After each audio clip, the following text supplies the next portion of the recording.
dinas luar, Ke dinas sosial. kok bawa ekoenzim? Ini Mbak, ada misi. Ada misi, kita mau OTW ke TPS 3R.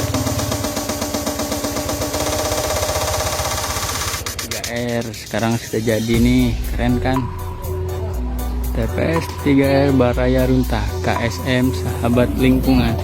Jadi kita masuk guys. Tempat pengolahan sampah terpadu TPS 3R. Lihat, jernih kan airnya, jernih tuh, airnya mengalir kenceng guys. Ini di kota loh posisinya. Kita bawa oleh-oleh koenzim. Sudah diresmikan oleh Dr. Selika Nurahdiana.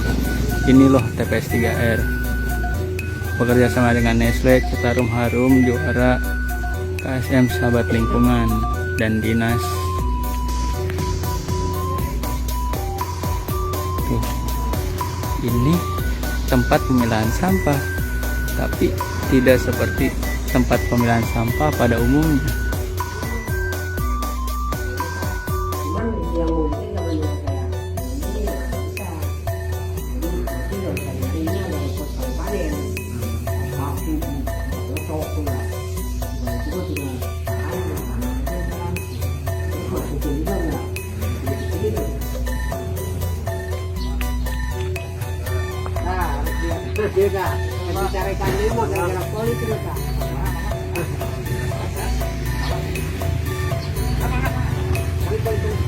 Ini loh TPS 3R, lihat kan, cantik, bagus, nggak kayak tempat sampah pada umumnya.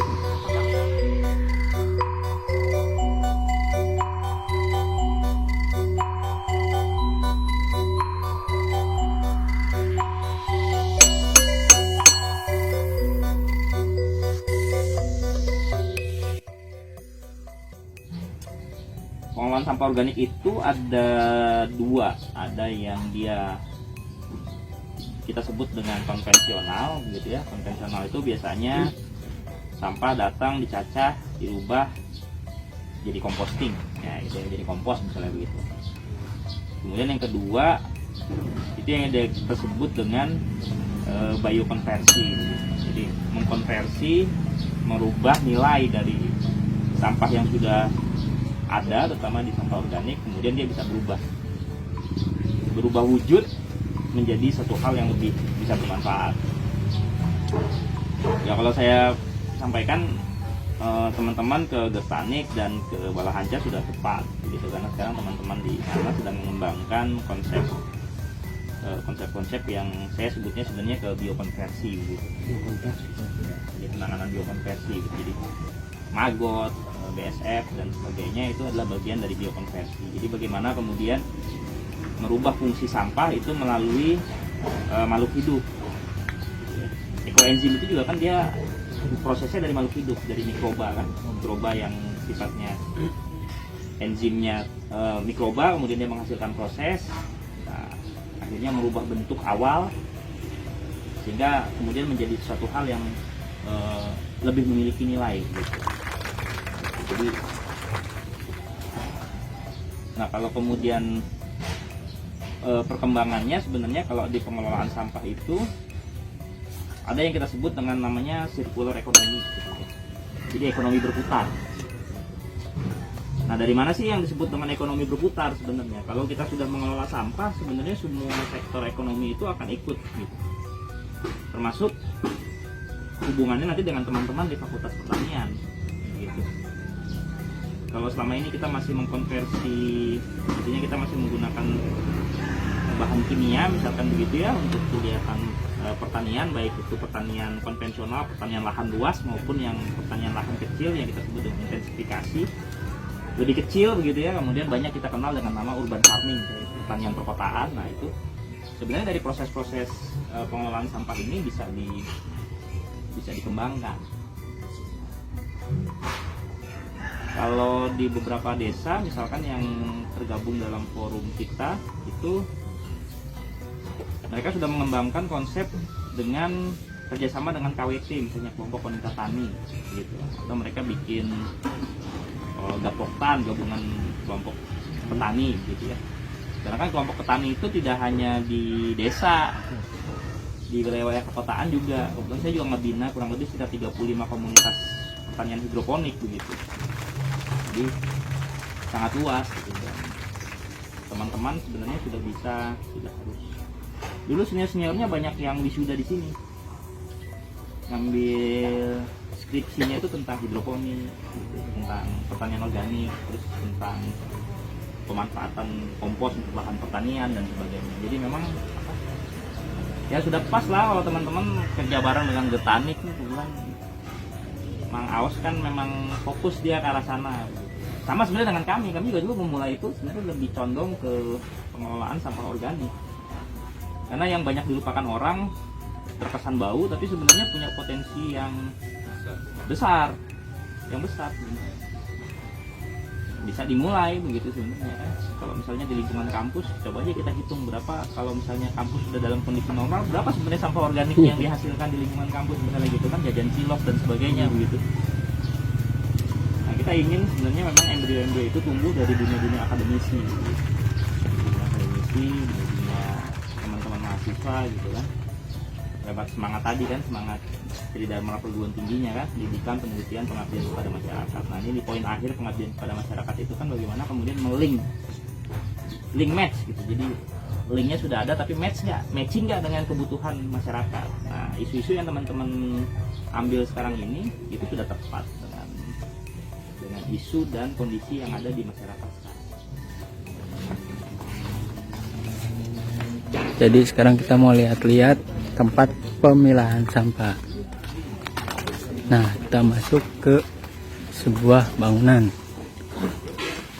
bersama mahasiswa dan Pak Hendro dari Sahabat Lingkungan.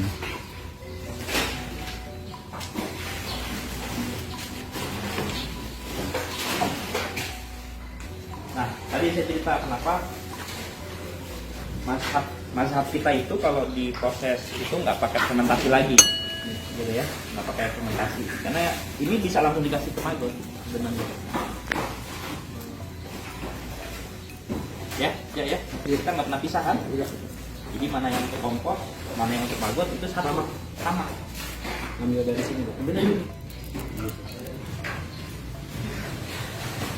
Nah di sini tadi saya bilang sampah campuran. Yang tadi tingkat 2 itu yang dari sampah rumah tangga itu tingkat 2 habisnya oleh maggot. Nah ini. Karena kalau teman-teman buka masker aja kan udah nggak bau Sampahnya kan? Hah? Ya, hanya aroma aja kan, bukan aroma busuk gitu maksudnya. Aromanya lebih segar. Karena tadi tuh ada kulit jeruk, ada nanas dan sebagainya. Berarti nggak terlalu basah ini kan? Iya, nggak terlalu basah karena kita campur pakai ini, pakai ampas kelapa.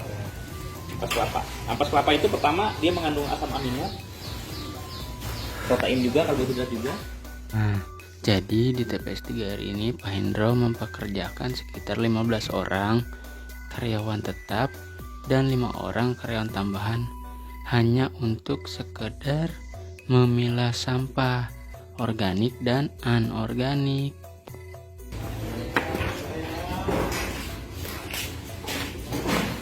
Sampah-sampah plastik.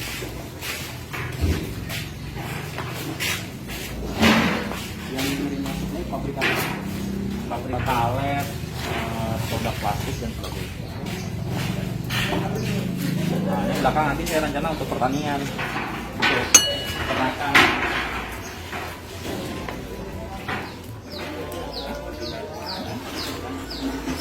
Di sini untuk peternakan. Makasih sudah ngantor lagi kan? Ngantor lagi. Hari ini mulai kena sudah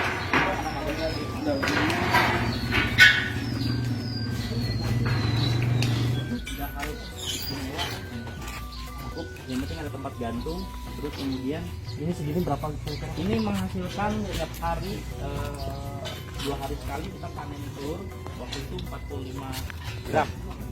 Kira budget ini pembuatan Murah paling cuma 1,5 juta. Kalau budget mah tinggal menyesuaikan aja, pakai bambu bekas, pakai kayu bekas, pakai jangan nggak harus. Teman saya di Jakarta pakai pralon malah. Pralon dirakit. Oh iya. Nanti si telurnya gimana Pak? Itu telurnya ada tempat telurnya tuh.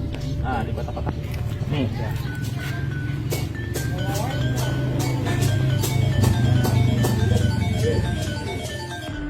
Terima kasih banyak Pak Hendro atas ilmunya dan waktunya.